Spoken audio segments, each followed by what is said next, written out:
Lorsqu'on doit se tenir debout devant un jury, on se tient bien droit et on tente de former un T.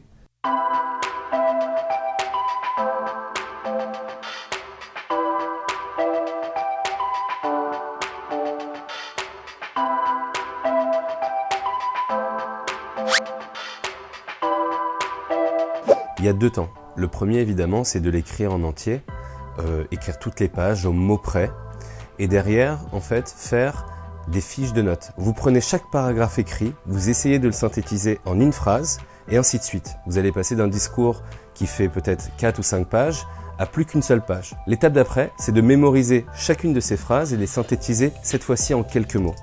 On passera alors d'une note qui fait une page à simplement un quart de page. À partir du moment où vous apprenez tous ces mots-là, vous pouvez réciter votre discours en jetant simplement un petit coup d'œil sur ces notes et chaque mot, finalement, vous remémorera la phrase à laquelle vous songiez qui fait elle-même écho à l'ensemble du paragraphe que vous aviez en tête. L'étape d'après, évidemment, c'est de répéter pour ne finalement plus avoir à regarder les notes et à ce moment-là, vous êtes debout devant votre glace ou devant vos amis et finalement le jour de l'épreuve devant le jury et vous pouvez réciter votre discours sans même avoir besoin de notes. Lorsqu'on doit se tenir debout devant un jury, on se tient bien droit et on tente de former un T, c'est-à-dire le corps bien droit, les pieds bien parallèles aux épaules, les épaules légèrement rehaussées pour former une croix, de telle sorte qu'en fait on forme bien une colonne d'air pour bien respirer. On évite d'être fragile sur ses appuis pour dodeliner et ne pas être stable et on s'ancre bien au sol. On se demande souvent où placer ses mains. Est-ce que je dois les mettre derrière mon dos, devant? Le conseil méthodo, très simple. Vous positionnez vos mains entre le buste et le nombril, dans une position où les mains sont soit enveloppées, soit croisées.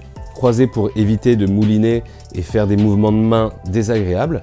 Et tout simplement, vous laissez venir ce qui vient pour être le plus authentique possible. Mais toujours, vous revenez à votre position refuge, qui est soit d'envelopper les mains, soit de les croiser.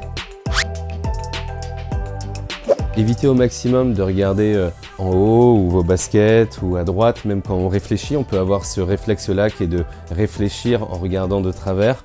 Restez au maximum concentré sur le jury, regardez-les dans les yeux pour créer cette connexion, ce lien et donner le sentiment que vous êtes vraiment en train de partager avec eux, d'échanger avec les membres de votre jury. En ce qui concerne le volume, tout dépendra de la distance à laquelle vous vous situez des membres du jury. Si vous êtes à 3-4 mètres, imaginez une petite colline entre vous et les membres du jury et vous projetez bien les mots, les syllabes, les phrases au-dessus de cette colline pour être sûr qu'elle dépasse cette petite barrière et qu'elle arrive bien distinctement aux oreilles des membres du jury. A l'inverse, si vous vous situez qu'à 1 ou 2 mètres, inutile de parler trop fort, parlez distinctement, clairement, mais pas trop fort pour ne pas donner le sentiment de hurler sur les personnes qui vous évaluent. Il y a une technique très simple qui vous permet de bien vous recalibrer si vous sentez que vous accélérez trop ou que vous êtes trop lent, c'est la ponctuation du silence. Vous imaginez que vous remplacez chaque virgule dans votre discours que vous aviez écrit par 1 seconde de pause et chaque point final par 2 secondes de pause.